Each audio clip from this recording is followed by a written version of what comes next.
аябай көп дедим а. Төрөкул Айтматовдун улуту. Нагима Айтматов Катар улутунун кызы болгон балдар.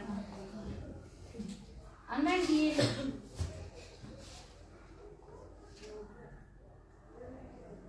эми Чыңгыз Айтматовдун атасына болгон сүйүүсү балдар. Чыңгыз Айтматов атасы Төрөкул Айтматовдун репрессиянын курмандыгы болгонун билбей калган да балдар.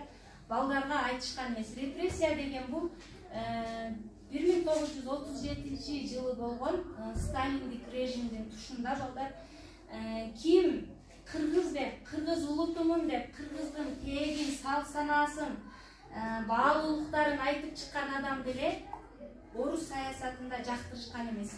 Мына ошондо анан бул улутчул экен.